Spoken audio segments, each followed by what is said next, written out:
Jadi, kalau kalian emang minat nih pengen kuliah di jurusan pendidikan bahasa Inggris, kalian harus punya niat dari dalam hati nih yang kuat banget gitu, karena kita tuh di depan akan menghadapi tantangan-tantangan yang lebih besar tentunya.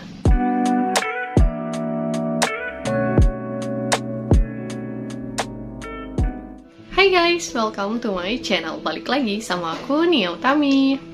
Oke, jadi di video hari ini aku mau open Q&A gitu ya, karena kebetulan kemarin di video aku yang tentang kuliah di jurusan pendidikan bahasa Inggris itu ternyata rame ya, lumayan banyak yang komen, yang nanya-nanya seputar jurusan ini kayak gimana gitu. Jadi pengen banget bahas di sini ya secara detail mungkin kan, mungkin banyak juga nih dari kalian yang punya pertanyaan seputar ini dan bisa aku jawab di videoku yang satu ini. So stay tune terus ya. Well, sekarang langsung aja kita bahas ya beberapa komentar maupun pertanyaan ya seputar kuliah jurusan pendidikan bahasa Inggris yang udah aku temukan di video aku sebelumnya. Nah, jadi ini yang pertama ya, ini ada dari Nur Afif. Dia itu nanya, Kak mau nanya, kalau lulusan pendidikan bahasa Inggris tapi nggak pengen jadi guru tuh bisa nggak ya? Nah, ini salah satu pertanyaan yang sering banget aku dapetin, dan ini memang lazim banget ya ditanyain, karena mungkin ya banyak yang pengen masuk ke jurusan ini tapi cuma pengen ngambil bahasa Inggrisnya doang, nggak pengen jadi guru di endingnya gitu kan. Jawabannya adalah bisa banget, karena jurusan pendidikan bahasa Inggris ini nggak menutup kemungkinan change kalian buat dapat kerja itu lebih luas ya, as long as penyedia lapangan kerjanya itu memerlukan jurusan yang bebas-bebas aja gitu kan. Misalnya qualification-nya mungkin boleh nih nerima pekerja yang memang jurusannya pendidikan bahasa Inggris atau semacamnya. Jadi kalian fine-fine aja kalau emang nggak pengen jadi guru gitu. Jadi it's okay for you to choose your own job gitu, nggak harus jadi guru kok kalau memang kalian mau. Oke, sekarang kita lanjut for the next question. Kak, saya mau tanya, kalau mau masuk kuliah di jurusan pendidikan bahasa Inggris itu ikut UTBK kelompok Saintek atau Soshum ya? Terima kasih Kak. Oke, jadi ini juga salah satu pertanyaan yang banyak dilanturkan gitu ya dari teman-teman semua. Kalau untuk jawabannya ini, kalau dulu ya zamannya aku daftar itu tahun sekitar 2014, itu memang kalau mau ngambil jurusan pendidikan bahasa Inggris itu masuk ke golongan Soshum ya teman-teman.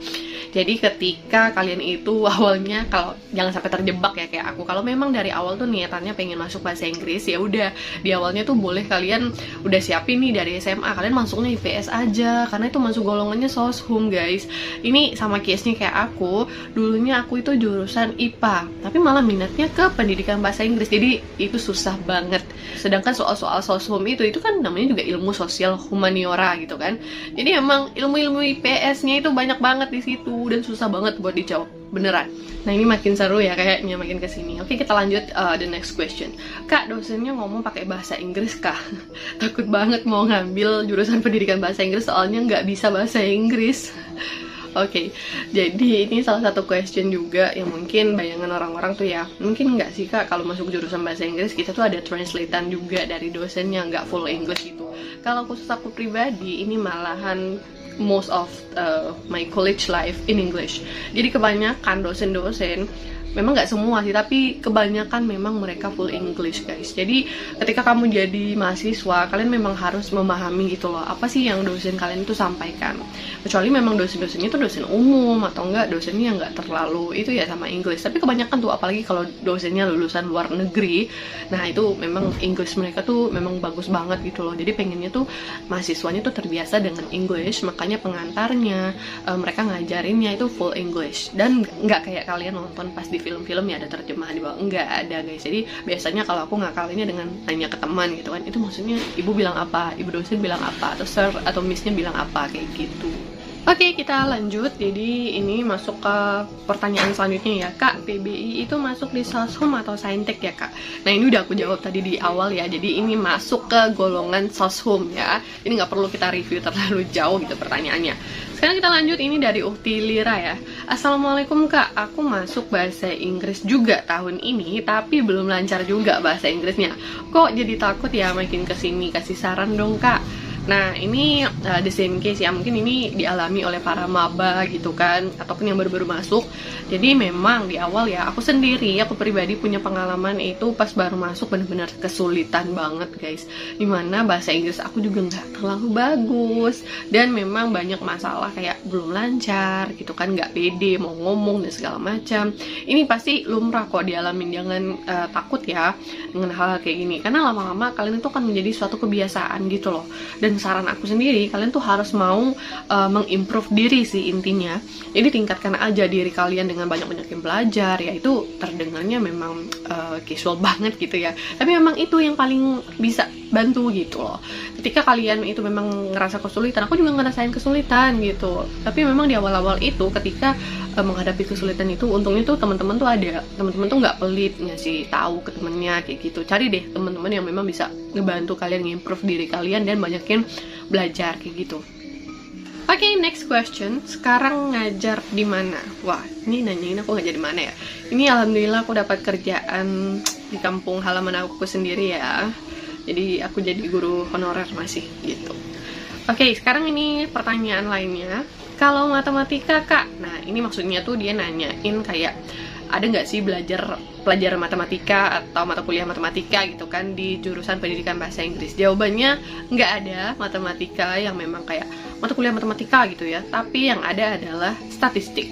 Ya, statistik itu lebih ke kita perhitungan-perhitungan tentang hitung soal gitu kan, bagaimana kayak penilaian-penilaian. Nah kayak gitu, statistik ini lumayan membingungkan ya guys, nggak semudah yang kalian bayangkan.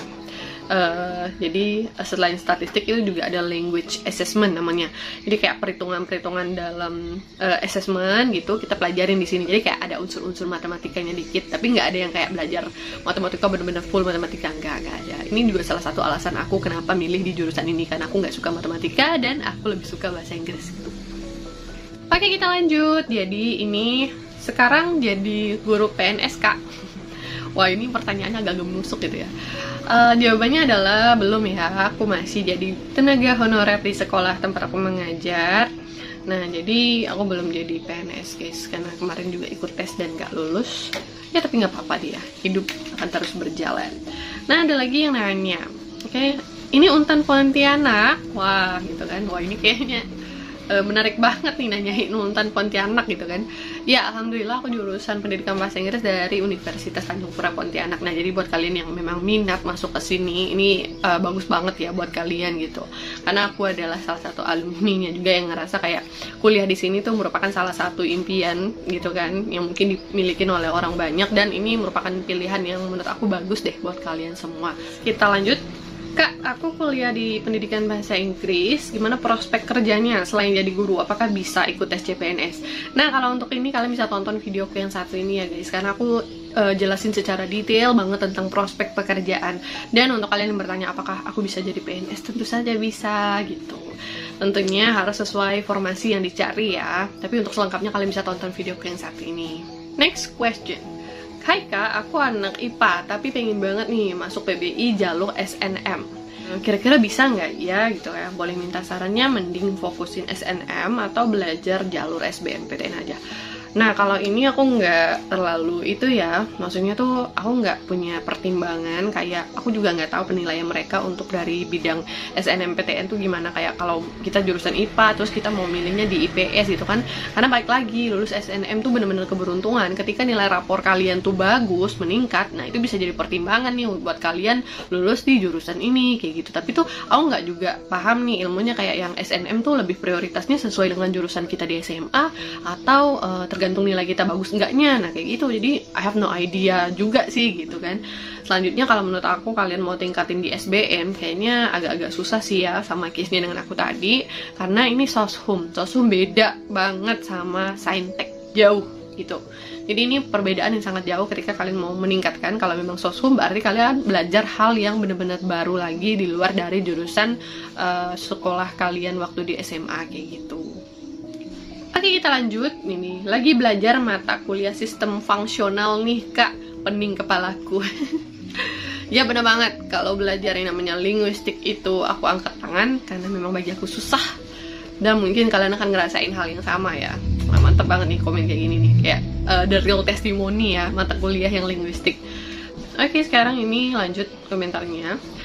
Motivasi biar makin pede bahasa Inggrisnya gimana kak? Kalau aku ya pribadi motivasinya tentu aja dengan jangan pernah takut salah. Iya, jangan pernah takut salah tuh maksudnya kayak bukan berarti kalian mengulang-ulang kesalahan terus. Jadi kayak ketika kalian tuh melakukan kesalahan, kalian tuh akan meneliti gitu loh salah kalian tuh di mana. Jadi next time-nya kalian tuh lebih semangat buat belajar lagi, mau membenarkan kesalahan kalian sebelumnya kayak gitu. Jadi aku ya termotivasi buat cari tahu bahasa Inggris yang benar tuh kayak apa dan semakin meningkat gitu deh motivasinya buat belajar bahasa Inggris. Intinya jangan takut salah ya. Lanjut, kak, kalau ngambil jurusan pendidikan bahasa Inggris wajib punya sertifikat mengajar nggak sih? Nah, kalau ini jawabannya enggak kok guys, karena yang namanya sertifikat mengajar itu kan di akhir ya nanti kalau kalian memang udah selesai S1-nya. Jadi ibaratnya sertifikat mengajarnya itu adalah program profesi guru gitu, jadi PPG kayak gitu. Jadi itu tergantung kalian lagi mau ngambil atau enggak. Tapi itu kayak kalian udah dapat ijazah S1 nih, nggak harus wajib kok kalian PPG. Tergantung lagi kalau kalian memang mau ngambil sertifikat mengajar, kalian boleh lanjut ke PPG-nya. Malah lebih bagus lagi tentunya karena kayak lebih menjurus ke profesi guru itu tadi. Lanjut, kak, mata kuliah public speaking itu kita harus pandai bicara di depan umum ya? Nah, kalau aku pribadi dulunya itu belum ngomong di depan umum sih, kayak lebih ke depan teman-teman di dalam kelas dulu. Itu kan termasuk public juga, termasuk orang-orang banyak gitu kan. Jadi memang belajarnya ngomong, ya bener-bener ngomong, public speaking gitu. Gimana sih ngomongnya di depan orang banyak, caranya yang akademik tuh kayak apa, kayak gitu. Oke, lanjut. Kak, waktu kakak semester 1, itu kakak udah fasih nggak bahasa Inggrisnya? Jawabannya adalah tidak. Saya belum fasih sih ya, karena butuh waktu banget. Itu kayak udah jalan semester 3 atau 5 gitu lah, baru mulai bisa mencari pencerahan, udah bisa mencari jati diri gitu. Jadi baru bisa memulai lancar dalam berbahasa Inggris. Nah, sekarang ngambil jurusan bahasa Inggris sama jurusan sastra Inggris itu beda nggak sih kak? Beda dong, karena sastra Inggris itu bukan tujuannya untuk menjadi guru gitu. Kalau yang pendidikan ini kan bener-bener dikasih kayak ada pendidikan-pendidikannya juga untuk menjadi guru gitu kan. Kalau sastra ini memang murni kalian belajar tentang bahasa Inggris. Oke, sekarang kita lanjut. Ini ada pertanyaan kak, kasih tahu dong apa aja sih bekal minimal yang harus dikuasai buat maba pendidikan bahasa Inggris buat persiapan sama tolak ukur kak. Nah, kalau aku pribadi ya, kalau untuk persiapan lebih baik kalian itu banyak-banyakin kayak get familiar with English itu sendiri. Kayak kalian tuh harus membiasakan hal apapun dengan bahasa Inggris.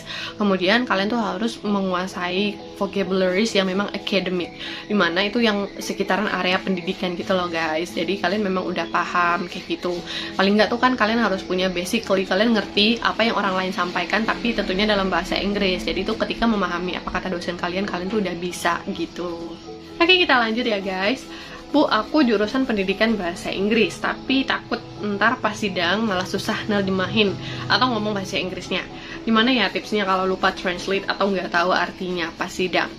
Nah, kalau ini kayaknya sarannya agak susah ya, karena memang realitanya adalah ketika kita sidang itu memang full English.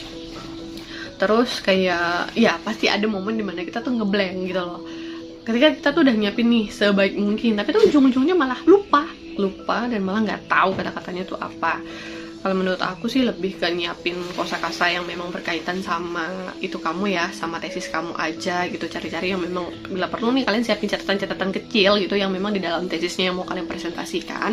Jadi ketika timbul lah pertanyaan seputar itu, kalian kalau ngelihat kata kunci yang memang terkait, kalian tuh paling nggak bisa berpikir dengan jernih dan mendapatkan inspirasi dari itu. Jadi kalian bisa berpikir. Oke, ini yang terakhir ya, aku dapat komentar. Kak, ngomongnya pakai bahasa Inggris aja, terus kasih subtitle biar enggak langsung viewer kakak itu juga naik karena ada point of interestnya. Contoh kayak nih si Judge, Fatia Izati, dan iklan-iklan kursus bahasa Inggris. Nah, aku sendiri kenapa masih menggunakan bahasa Indonesia, karena mikirnya tuh ya pasti orang di luar sana lebih paham kalau aku ngomongnya secara langsung. Iya, emang ini saran yang bagus banget. Aku juga punya planning buat later on gitu kan, menyiapkan video yang memang full English dan ngasih subtitle. Jadi kan orang kan sambil dengerin sambil belajar juga. Ini saran yang bagus banget ya, thank you. Dan tapi balik lagi nih ya, karena di awal-awal ini aku masih mau nyiapin video yang memang pasarnya tuh orang-orang Indonesia. yang memang buat maba-maba ataupun buat kalian yang memang minat di jurusan bahasa Inggris, makanya biar lebih mempermudah dan kayak kalian nggak perlu baca tulisan lagi, makanya aku siapin di dalam bahasa Indonesia. Well guys, itu dia tadi, kayaknya udah panjang banget ya aku jelasin ke kalian Q&A seputar jurusan pendidikan bahasa Inggris. Jujur aku seneng banget banyak yang ngerespon dan kayak ngasih masukan juga buat aku sendiri, karena itu membangun banget ya buat aku ke depannya nanti. Nah buat kalian yang memang pengen atau peminat di jurusan bahasa Inggris, aku saranin lagi, ini merupakan salah satu jurusan yang favorit juga dan menantang buat kalian ikutin, jadi harus prepare well biar hasilnya juga maksimal. Sekian dulu untuk videoku hari ini. Jangan lupa untuk subscribe, like, dan tinggalkan komentar kalian jika kalian masih punya pertanyaan seputar jurusan pendidikan bahasa Inggris. See you again on my next video.